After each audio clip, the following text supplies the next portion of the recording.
의료기관을 위해서 저희가 의료기관명 공개를 꺼리는 것은 절대 아닙니다. 다만 그 의료기관을 이용하는 환자들의 어떤 불편이나 또는 애로사항이 발생할 것을 우려해서 다만 그 B 의료기관에 대해서는 여러 가지 검토가 필요한 그런 상황이라는 것을 인지는 하고 있으나 논의 과정을 좀 거칠 예정으로 있습니다. 한 개 병원 정도는 그 대량 환자가 발생했던 거기 때문에 그런 부분에 대해서는 좀 그 지역을 중심으로 또 알 필요도 있다 이렇게 생각을 합니다. 병원을 공개해야 된다, 공개하지 않아야 된다 이런 논란이 계속되고 있는데 정부에서는 어쨌든 계속 꽁꽁 감추고 있는 그런 상황인데 자 그러다 보니까 루머가 많이 퍼지고 있습니다. 인터넷에 뒤져보면 여러 가지 병원들이 거론이 되면서 환자가 반토막 나고 있는 억울한 병원들도 있다고 하고요. 또 이 치사율 문제 보니까 44%다 그동안 이렇게 알려졌는데 실제로 1.1%밖에 안 된다. 이런 연구 결과가 있다고 하는데요. 이 내용도 자세히 한번 소개를 해드리겠습니다. 그리고 이 격리, 자가격리 문제, 이 시민의식이 중요한데 잠시 후 저희가 이 세트를 직접 꾸며서 어떻게 격리 생활이 진행되고 있는지, 어떻게 해야 되는지 이런 부분들 또 자세히 한번 짚어보도록 하겠습니다.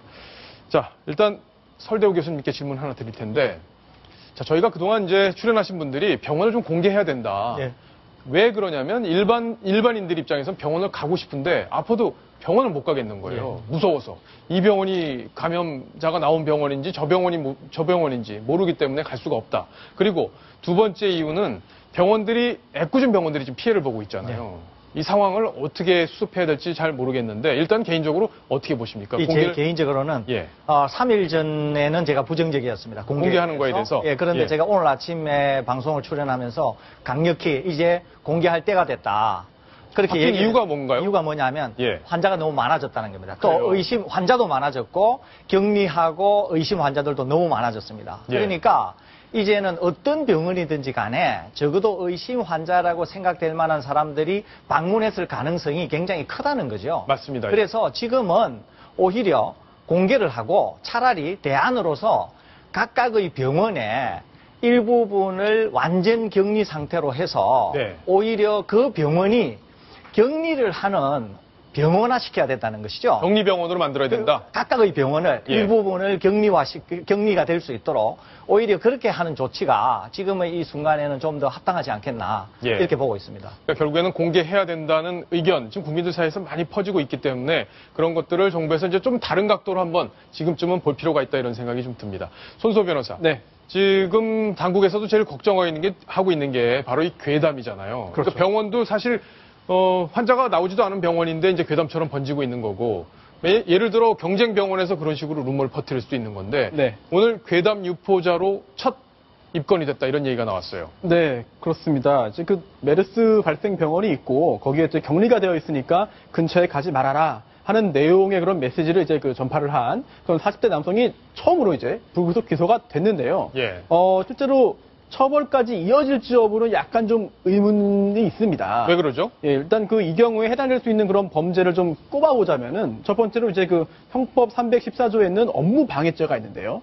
이 업무 방해죄는 모든 경우에 업무를 방해했다고 해가지고 성립되는 범죄가 아니라 허위 사실을 유포하거나 또는 속임수, 위계로 이제 업무를 방해해야 되거든요. 그런데 이 해당 40대 남성이 그 내용 자체가 정말 진실로 믿은 거죠. 그렇죠. 허위 사실로 알고 했었어야지 결국 고의가 인정되는데 그게 아니라 정말 걱정이 돼서 나는 정말 그게 진짜인 줄 알고 다른 사람 걱정하는 차원에서 유포했다, 전달했다라고 한다면 업무방해죄 성립 가능성이 높아 보이진 않습니다. 그래요. 또한 또 다른 죄가 이제 정보통신망법에 있는 명예훼손죄인데요. 이 명예훼손죄는 사실 그게 사실이라 하더라도 성립되는 범죄이기 때문에 결국은 약간 다릅니다만 이 경우엔 비방 목적이 있어야 됩니다. 그렇다면 해당 병원을 비방하겠다는 목적이 과연 있겠느냐 이 부분도 약간 의문시되기 때문에 물론 이제 과연 이제 기소를 하겠다고 하고 있습니다만 실제 처벌 가능성은 약간 의문입니다. 근데 저 개인적으로 좀 궁금한 게 있습니다. 제가 어제 누구로부터 저도 어디 병원이다 이렇게 해서 리스트가 담긴 걸 받았어요.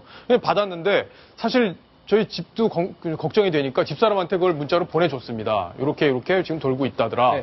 그랬는데 요 정도로 제가 받은 거를 남한테 보낸 것 이것도 처벌 받을 수 있는 건가요? 저도 사실은 제가 받은 거 놀라가지고 전달도 하고 이제 많이 했거든요. 아마 시청자분들께서도 많이 그렇게 하셨을 텐데 이게 법적으로 보자면은 전부 다 범죄 가능성은 있습니다. 그래요? 네, 하지만 중요한 것은 조금 전에 말씀드린 바와 같이 정말 그게 거짓인 걸 알고 누구를 속이기 위해서 또는 다른 병원에 어떤 해를 끼치기 위해서 했다면은 쉽게 범죄 성립이 되겠습니다만 그게 아니고 정말 걱정해서 한 행동이라면은 범죄 성립 가능성이 매우 떨어지거든요. 예. 그러니까 저는 걱정 안 해도 되는 거죠. 네, 차장님 같은 경우는 뭐 큰 걱정 안 하셔도 될 것 같아요. 예, 아마 시청자분들도 많이 대부분 문자를 받으셔서 남들한테 이걸 전달을 했을 텐데 그 단순한 전달, 이건 큰 걱정은 안 해도 되겠다 이렇게 정리를 해볼 수 있겠네요. 이동희 차장께 질문을 드릴 텐데 지금 정부에서 병원 공개를 안 하니까 카페를 만들었다고요, 인터넷에. 그래서 어떤 병원 가지 말고 조심해라 이런 정보를 공유하고 있다고 하던데 그 내용을 좀 소개를 해주시죠. 그렇습니다. 정부에서는 제대로 된 정보를 공개를 하지 않으니까 시민들이 직접 나서고 있습니다.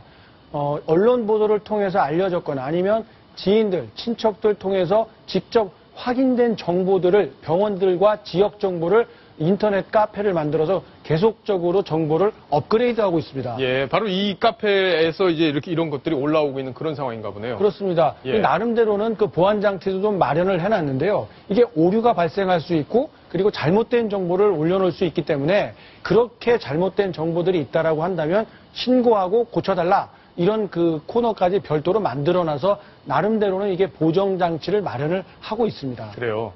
손소 변호사님. 네. 이분도 지금 방송 보시면서 걱정되실 네네. 것 같은데 네. 입건 대상이 되는지 어떻게 보세요? 가능성을 배제할 수 없습니다. 조금 전에 말씀드린 게 다 똑같이 적용이 되는 건데요. 뭐 네. SNS상에 어떤 받은 것을 뭐 전달하거나 아니면 페이스북 카페를 만들거나 이거 다 똑같습니다. 그래서 문제는 실제로 허위 사실일 가능성을 알고도 그래도 어쩔 수 없어. 뭐 그렇게 했다면은 고의 인정 가능성이 여전히 있기 때문에 네. 형사적으로 문제가 될 수 있겠고요. 하지만 이용하는 분들 같은 경우에는 이거는 허위 사실이 아닐 거야라고 믿었거나 아니면 허위 사실이 아니겠지라고 생각을 했다면은 이제 고의 인정 가능성이 떨어지기 때문에 예. 형사 가능성도 떨어지겠죠. 그렇군요. 자, 이동희 차장. 네. 지금 이 유언비어 때문에 직격탄을 맞은 병원들이 있다고 하는데 분당의 한 병원이 하루에 손실이 1억 원 이상 지금 발생하고 있다고요? 뭐 실제로는 그 이상일 겁니다. 지금 알려진 것으로만 그 정도 된다고 이렇게 밝혀지고 있는데요.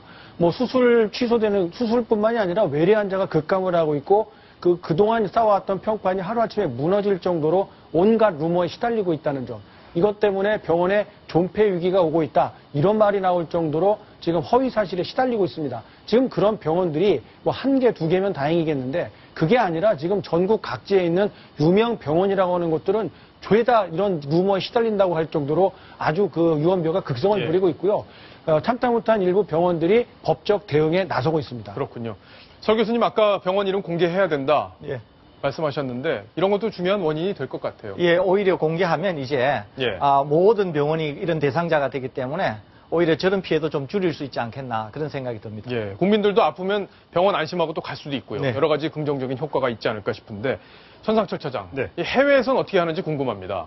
해외에서도 이런 전염병이 돌았을 때 병원을 공개하고 하는지 정리를 좀 해주시죠. 네, 홍콩에서 사스가 있었고 미국에서 또 에볼라 바이러스가 발생했을 때 이제 비슷한 경우가 있었는데요. 예, 홍콩에서 사스가 있을 때는 뭐 어떤 주민이 사는 아파트에 뭐 돈까지 공개했어요. 돈까지. 즉시 공개를 했다고 하고요. 예, 미국도 에볼라나 메르스. 그러니까 에볼라 같은 경우는 미국은 이제 공개를 하지 않았다고 하고요. 그렇군요. 메르스에 관련돼서는 2명이 감염된 뒤에 그리고 나서 바로 공개를 했다고 합니다. 네. 그렇군요. 그러니까 공개를 하는 게 좀 실익이 있다고 아마 선진국에서도 판단을 했던 게 아닌가 싶은데 이동윤 차장. 네. 결국엔 우리도 그러니까 이제 공개해야 된다. 그렇습니다.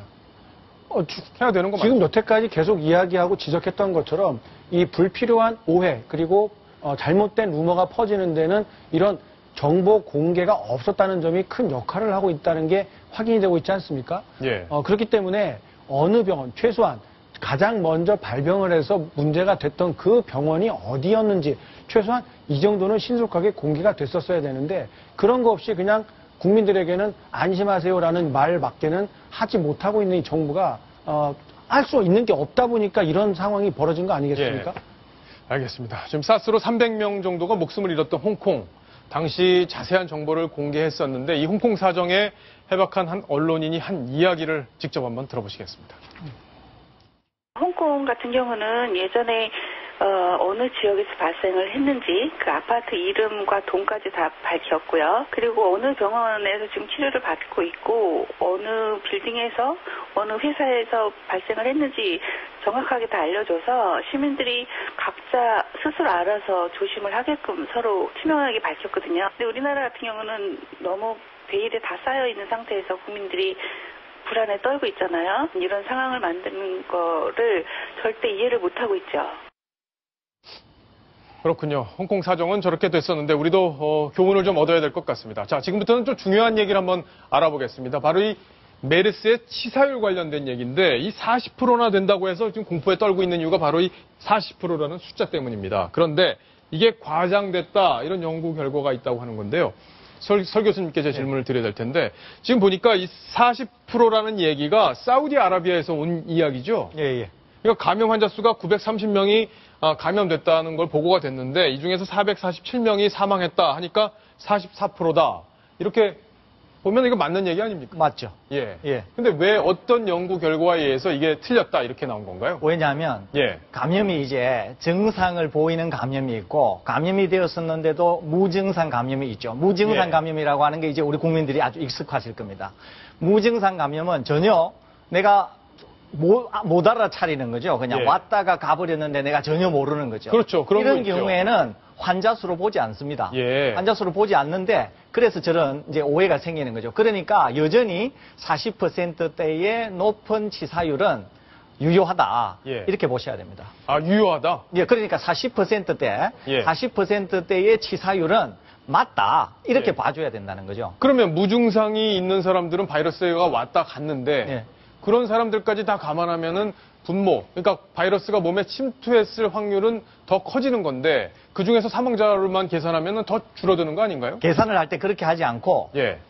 발병한 사람, 발병한 사람만 발병한 기준으로. 사람을 모수로 보는 거죠. 예. 그리고 사망자를 분자로 보는 거죠. 예, 그렇군요. 그래서 그런 거예요. 자, 그럼 연구 결과의 내용을 좀 이동희 차장이 정리를 다시 한번 해줘야 될 텐데 1.1%라고 본 근거를 또 한번 설명을 해주시죠. 예, 독일의 연구진이 사우디아라비아에서 10,000명을 대상으로 조사를 해보니까요. 네. 실제로 항체가 생겨있는, 그러니까 우리 설 교수님께서 설명해 주신 것처럼 무증상 포함을 하겠죠. 예. 그래서 바이러스가 들어왔다가 증상을 크게 일으키지 않고 나가서 몸에서 항체가 생긴 사람, 그런 사람들이 얼마가 되느냐 뽑아봤더니 15명이 항체가 있는 것으로 확인이 됐습니다. 그러니까 10,000명 중에 15명이 항체가 그렇습니다. 있었다. 그래서 2,700만 인구에 대비를 해보니까 4만 명 이상이 바이러스가 들어왔다가 나갔구나라고 추정을 할 그러니까 수가 발병은 안 했지만 발병한 거는 900여 명이지만 바이러스가 왔다 간 사람까지 다 포함하니까 4만 명 정도다. 그렇습니다. 바이러스에 어쨌든 안 들어온 사람이 있고 들어온 사람이 있지 않겠습니까? 예. 그렇게 크게 양분을 해서 생각을 해보자면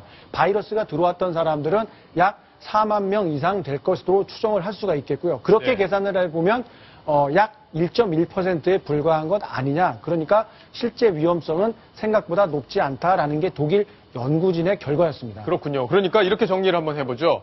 제가 이제 길을 가다가 바이러스가 저한테 들어왔어요. 들어왔는데 제가 발병을 할 확률도 있고 하지 않을 확률도 있잖아요. 그러니까 들어온 걸 기준으로 볼 때는 1.1% 정도밖에 안 그렇습니다. 된다. 근데 병에 걸려서 감기가 막 나고 열이 나고 그렇죠. 이렇게 문제가 됐을 때는 그렇죠. 사망할 확률이 44%가 될 수 있다. 그렇죠. 이 얘기를 좀 이렇게 정리할 수 맞습니다. 있는 거죠. 일반적으로 보자면은 1.1%겠지만 사실상 실제적인 위험으로 고려를 하자면은 예. 44%가 맞다고 봐야 될 것 같습니다. 네, 서 교수님이 다시 한번 정리를 마지막으로 해주시죠. 만일에 1.1%가 치사율이다. 네. 그러면 아무것도 아닌 거죠, 이게? 네. 이렇게 지금 우리가 긴박하게 생각할 필요가 전혀 없지 않습니까? 그렇죠. 그러니까 40%로 우리가 인식하고 이해를 해야 네. 충분히 우리가 대비를 할 수 있는 것이죠. 대비를 하자는 차원에서 예. 알겠습니다. 그러니까 바이러스균이 들어온다고 해서 다 발병을 하는 건 아니기 때문에 사람마다 면역력이 다르고 하기 때문에 무조건 이게 뭐 바이러스만 오면 난 발병된다. 이렇게 생각하실 필요는 없다. 이렇게 볼 수 있겠습니다. 그런 의미에서 어제 저희가 했던 뭐 마스크 쓰는 법이나 이런 것들 여러 가지를 저희가 소개를 해드렸는데 그만큼 위험하지 않다. 이 병이. 보니까 4만 명 이상이 감염이 됐는데 실제 발병한 건 또 900여 명밖에 안 되는 거잖아요. 그렇죠. 그렇죠? 그럼 결국에는 이동희 차장이 보기에는 위험성을 지금 어느 정도로 봐야 된다 이렇게 보십니까? 실제적인 위험성 이런 것들은 물론 전문가분들이 더 정확하게 판단을 해주시겠지만 예. 지금 우리나라 상태로 보자면은 지금 명확하게 어느 정도의 위험성이 있는지를 구분할 수가 없는 상황, 그게 가장 문제인 것 같습니다. 예. 어떤 환자가 며칠 동안 어디에서 뭘 하고 있었는지도 파악이 안 되고 있다는 점은 정말 이런 불신을 가져올 수밖에 없는 상황인 것 같습니다. 네. 알겠습니다. 지금 이제 논란이 되고 있는 게 치사율은 이 정도로 정리를 해볼 수가 있는데 논란이 되고 있는 게 바로 이 자가격리입니다. 자가격리. 그러니까 결국에는 집에서 격리 조치가 돼 있는 1,600여 명들 이분들이 어떻게 지금 집에서 활동을 하고 있는지 이게 밖으로 다 옮길 가능성은 없는지 바로 이 부분일 텐데 그 부분을 저희가 이제 집중적으로 점검을 해보겠습니다. 저희가 이제 세트를 마련을 했는데 바로 이게 집입니다. 그래서 이동영 차장은 가족, 그죠? 그리고 저는 이제 뭐죠? 감염자죠. 감염 의심자입니다. 그래서 격리가 이렇게 지금 돼 있는 상황인데 자 여기서 이제 어떻게 우리가 행동을 해야 될지 여러 가지 수칙들을 한번 짚어봐야 될 텐데 자 일단 저는 이 방에서 가급적이면 나가지 않아야 되는 겁니까? 이동희 차장 어떻게 해야 되는 거죠? 자, 제가 질문을 한번 드려볼게요. 예. 지금 밥 차려놨으니까 저 식탁으로 빨리 좀 넘어오시오. 예. 자, 그럼 저는 이제 나가죠. 자, 이렇게 나가면 어떻게 해야 되죠? 교수님. 나오시면은 안 되는 거죠. 그리고 기본적으로 마스크를 하고 계셔야 되고요. 마스크를 해야 되고요. 마스크를 하고 계셔야 되고 네. 바깥쪽으로 나오시면은 안 되는 거죠. 그럼 여기 안에만 있어야 되나요? 어떻게 하셔야 되냐면 그러니까 예. 접촉을 안 할 수는 없는데 접촉을 최소화하셔야 되는 거예요. 네. 그러니까 밥을 차려서는 안 되고 밥을 두고 가셔야 되는 거예요. 네. 밥을 앞에 두고 가셔야 되고 마스크를 하시고 문 열고 그 밥을 안으로 들고 들어가셔서 식사를 하셔야 되는 거죠. 그러니까 최소로 접촉을 최소화해야 하셔야 되는 거죠. 네, 예. 그렇군요. 교수님, 그러면 저도 마스크를 같이 해야 되는 겁니까? 가능하면은 온 가족이 마스크를 같이 하는 게 예. 좋습니다. 자, 마스크를 가족이 다 해야 된다. 그럼 예방 차원에서 하고 저는 전염을 안 하기 위해서 하고 그렇죠? 그렇죠. 예. 예. 자, 이동희 차장. 자, 그러면 우리 둘이는 가급적이면 만나면 안 되는 거잖아요? 그렇죠? 그렇습니다. 자, 그럼 방 안에 있는 공기들은 환기를 어떻게 해야 되는 겁니까? 박사님. 환기 문제를 좀 정리를 해주세요. 집에 있는 공기는 예. 지금 사실 발병이 한 사실이 아니지 않습니까? 네네. 지금 격리된 상태로 경과를 지켜보는 거잖아요. 네네. 지켜보는 거기 때문에 사실 환기를 한다거나 하는 것을 굳이 하실 필요는 없습니다. 그래요? 예, 그렇기 때문에 지금 가능하면은 환기도 시키지 마시고 네.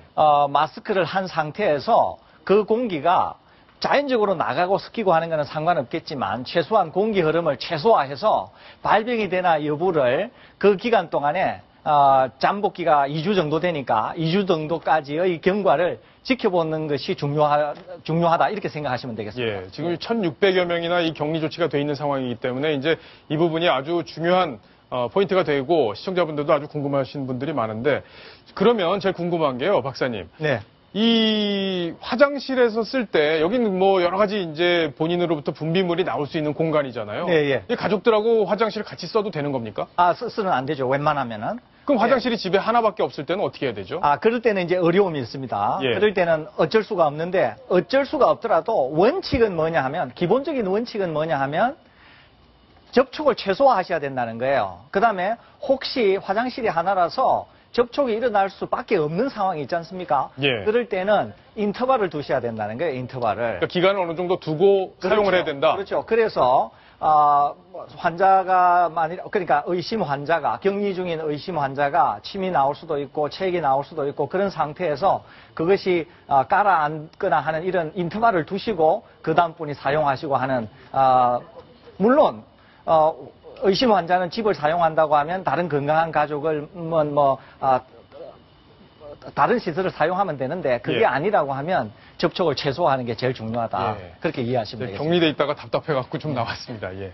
자, 그리고 궁금한 게 네. 또 이제 밥을 같이 먹는데 밥은 따로 먹어야 된다고 아까 반드시 따로 말씀하셨고요. 드셔야죠. 예. 그리고 이제 숟가락이나 예, 예. 또 젓가락 예. 이런 것들은 혼자만 사용해야 되겠죠, 당연히. 혼자만 사용하셔야 되고 예. 그다음에 그런 것들은 비누로 깨끗이 씻으면 비누 네. 자체가 매우 강력한 살균력을 가지고 있으니까 바이러스를 죽이니까 어떤 경우든지 간에 손을 씻을 때라든지 뭐 세척을 한다든지 이럴 때는 꼭 비누를 쓰셔야 됩니다. 근데 우리가 이제 방에 제가 이제 혼자 여기 있었잖아요. 네. 그러면 청소하러 누가 제3자가 들어왔을 때도 예. 감염될 가능성이 있는 거 아닙니까? 어떻습니까?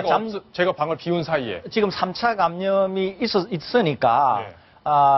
그런 가능성을 전혀 배제할 수는 없죠. 네. 그러니까 웬만하면은 2주 동안에는 청소라든지 이런 것도 안 하는 거를 권합니다. 그래서 2주 동안에는 그냥 지금 발병을 한 상태가 아니니까 그때까지는 경과를 지켜보는 거거든요. 그냥 지켜보는 거니까 말 그대로 아무것도 하지 마시고 지켜보거나 지켜봄을 당하신다 이렇게 이해하시면 되겠습니다. 그리고 이 세탁을 또 해야 되잖아요. 네. 제가 이제 얘기하다 보면 제 타액이 이런 데 옷에 묻었을 수도 있는데 이 세탁도 그냥 가족들 옷을 한꺼번에 세탁을 해도 문제는 없는 건가요? 어떻습니까? 웬만하면 그렇게 안 하기를 권하고요. 예. 가족은 가족 옷을 따로 하고 본인의 그 의심 지금 격리 중인 분은 또 그것을 따로 해서 세탁을 하고 세탁할 때는 어차피 비누를 쓰니까 충분한 살균력이 있으니까 그거는 문제가 되지 않습니다. 네. 그렇게 하는 것이 좋겠습니다. 알겠습니다.